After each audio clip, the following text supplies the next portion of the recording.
Today we got a special episode. I came across this amazingly well-kept 46-foot exploration yacht.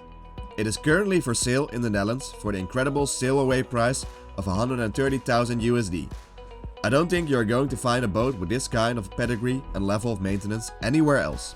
Tooluka was built in 1975 in Australia out of Korten steel. Designed by the Halvorsen Brothers, it is an enlarged long keel Freya. The boat is completely set up to voyage to the most remote places our oceans have to offer. Used extensively for adventurous high-latitude charters by Eef Willems, she has seen almost every corner of this world. Voyages to Antartica, Chile, Falkland Islands, Greenland, the Northwest Passage, Iceland, Norway, Svalbard and Cape Horn. You name it and this yacht has been there. With 1400 liters of diesel and 1080 liters of water, you can be off-grid for months at a time. Let's have a look at this incredible, well-kept, proven exploration yacht that's waiting to go on its next adventures with a new owner. If you are interested in more videos like this one, make sure to like and subscribe to the channel and hit the notification bell to not miss one. So let's start at the front. Well, if you're gonna go far out, you want to have a serious anchor and a serious bow roller. And this setup is just, that's there. If you look at the chain that's on there, that's something. That's built for it. I think the first thing you really notice is the flush deck.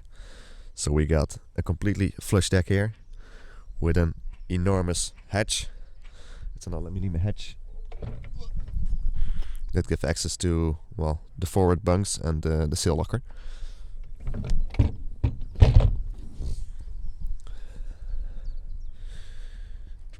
Here we have the anchor winch.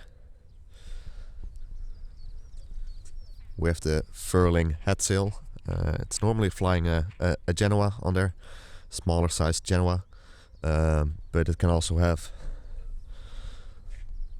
an inner forestay, and here it has a baby stay, which boat allow to fly multiple sails for, well, of course, a storm jib.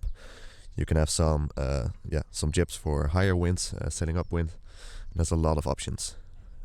Also, if you look here, like, just everything is overbuilt.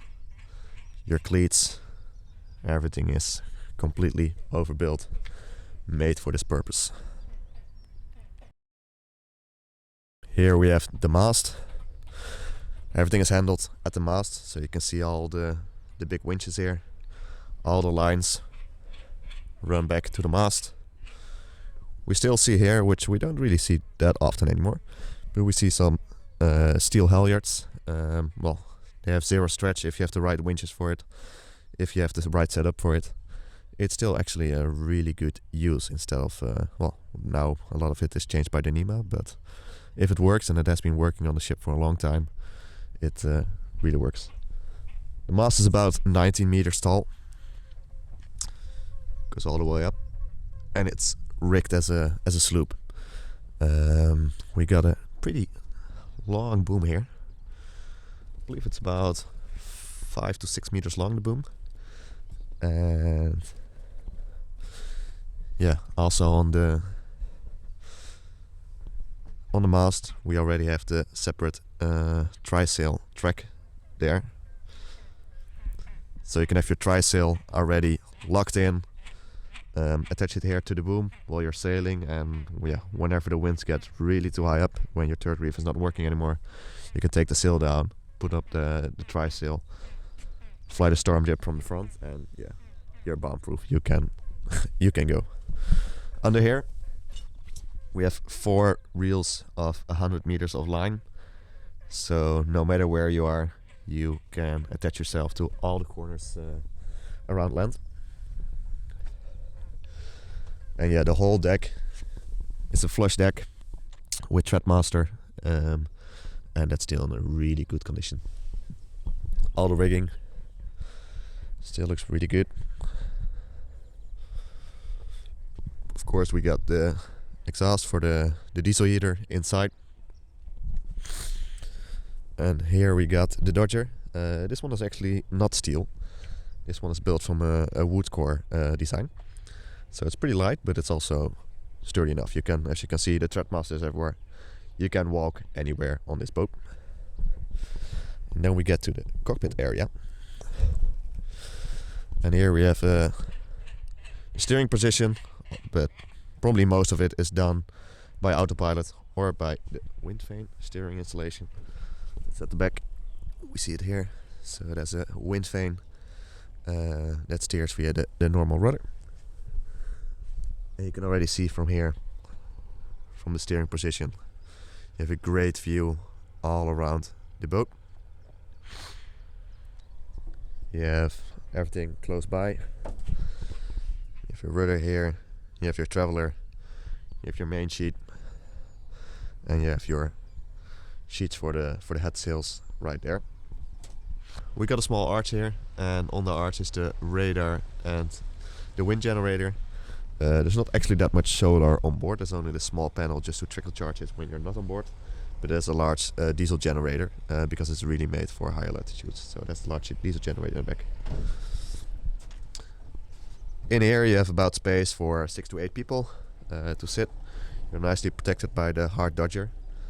And yeah, just overall it's a boat made for sailing. It's a boat made for high latitude sailing, going anywhere you want.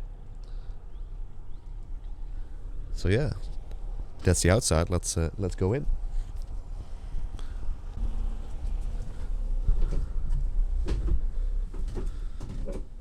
Yeah, so here we come inside. We immediately get to navigation table, chart table, with all the instruments. So yeah, we got an SSB, we got a GPS navigator, we got a big plotter, we got the radar, and we have all our electrical panels. That's all there. The generator is in the back. Here we have a snuggle double, about a 1.5 person bedroom. You could change that by moving this one further backwards, so you have a little bit of extra width. The sails are now stacked here, and they are heavy. They are really well built, just serviced by the sailmaker. And here we have the galley. So we got two big fridges here. Fridge freezer. And yeah, here we have the galley. So it's a simple galley setup. All the pots, everything fits in there. And yeah, you have enough space to prepare your food here.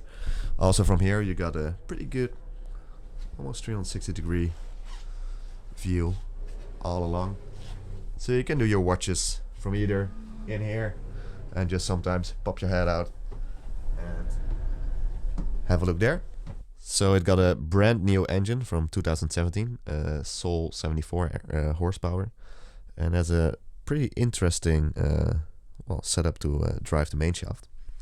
So it goes from the engine to this kind of gearbox. There's a big chain going down, and from there it goes back to the prop shaft. So yeah, as you can see again, everything is really overbuilt and well built on this boat. I think this is the kind of quality you only see on a one-off, and you will never see this in a production boat. And you can also see how good and well maintained the bilges and all the paint layers and everything is. Also in the back we see the steering quadrant, and yeah, from there as well you can see it's just clean. Everything looks, you would never say this is a boat from 1975. And then here we come into the more living area, and as this is mostly built for chartering, that's what it was used for. We got like the real seabirds there. So we got the bunk there, and a bunk there. This one can be transformed into the bunk. You can pull it out. Can be transformed into the bunk, and we got a bunk here. So yeah, it can comfortably sleep 8 people.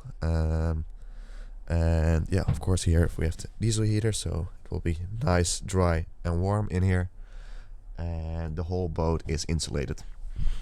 So the whole boat has insulation, double glazed windows, so you can see here, double glazed windows, and you can see the insulation here. So there's about 4 centimeters of insulation all around the hull.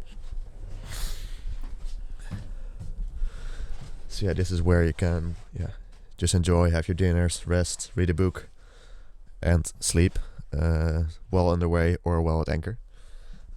Here we see the boat in one of its trips. So yeah, here we got our heads. So we got our toilet here, and there's a little shower on the side as well. And it's just simple. We got some funky sparkling glitter on there, but it's just simple. It works. It's built for its purpose. A lot of storage here. Medical locker. Everything is there. Here now it's mostly used for storage for all the extra stuff that comes with the boat. That's like the always forwards cabin, where also like the chain comes in and everything.